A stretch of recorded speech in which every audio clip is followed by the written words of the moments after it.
Guys, എൻ്റെ പേര് ആദ്യ കൃഷ്ണ. ഞാനിവിടെ നിങ്ങൾക്ക് എടുക്കാൻ പോകുന്ന 8th സ്റ്റാൻഡേർഡിൻ്റെ ഒരു ചെറിയ ടോപ്പിക്. നിങ്ങൾക്ക് എല്ലാവർക്കും അറിയുന്ന പോലെ നമ്മളെ 8th ടെക്സ്റ്റ് ബുക്ക് ഒന്നും ഇതുവരെ കിട്ടിയിട്ടില്ല. ഒരു 6-7 ആഴ്ചത്തേക്ക് ഇപ്പം കിട്ടില്ല. അതുകൊണ്ട് ഗവൺമെൻറ് ബ്രിഡ്ജ് കോഴ്സ് എന്ന സംഭവം ഉണ്ട്. അതാണ് ഞാൻ ഇവിടെ എടുക്കാൻ പോകുന്നത്, ജോഗ്രഫിത്തെ. അപ്പോൾ നമ്മൾ ജോഗ്രഫിത്തെ ഇന്ത്യ അഗ്രികൾച്ചർ ആൻഡ് സോയിൽ.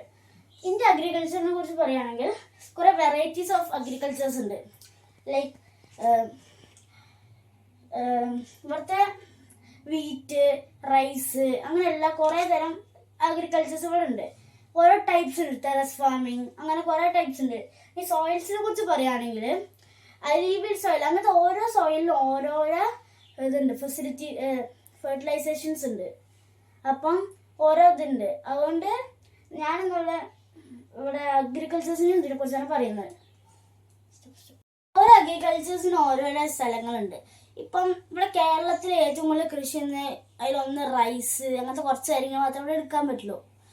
അപ്പം ഇപ്പം നമുക്ക് നമ്മളെ ഹിമാലയയിൽ ചെയ്യുന്ന കുറേ ഇതൊന്നും നമുക്ക് ഇവിടെ ചെയ്യാൻ പറ്റില്ല. കാരണം ഇവിടെ സോയിലിൻ്റെയും ക്ലൈമറ്റിൻ്റെ ഇഷ്യൂസ് വരും. അതുകൊണ്ടാണ് നമുക്ക് ഓരോ സ്ഥലത്ത് ഓരോരോ ഇതെടുക്കുന്നത്. അപ്പം ഈ സോയിൽസിനെ കുറിച്ച് പറയുകയാണെങ്കിൽ ഓരോ സോയിലിനും അതിൻ്റെതായ ഇതുണ്ട്, ഘടനകൾ എന്ന് പറയും. അപ്പം ഇപ്പം ചില സോയിൽ മാത്രമേ ചില ഇത് വളരുള്ളൂ. പിന്നെ അഗ്രികൾച്ചേഴ്സിലേക്ക് പണ്ട് കാലത്ത് കുറേ വേറെ ടൈപ്സ് ആയിരുന്നു സാധനങ്ങൾ ഉപയോഗിക്കുക. ലൈക്ക് ട്രാക്ടറൊക്കെ ആയിരുന്നു പണ്ട് കാലത്ത് ഉപയോഗിക്കുക, റൈസൊക്കെ വിളവെടുക്കാൻ. പക്ഷെ ഇപ്പം നമുക്ക് കുറേ മോഡേൺ ആയിട്ട് മെഷീൻസ് ഉണ്ട്, ഹാർവസ്റ്റേഴ്സൊക്കെ. അതുകൊണ്ട് നമുക്ക് ഇപ്പം അഗ്രികൾച്ചർ അത്ര കഷ്ടപ്പാടൊന്നുമില്ല അധികം.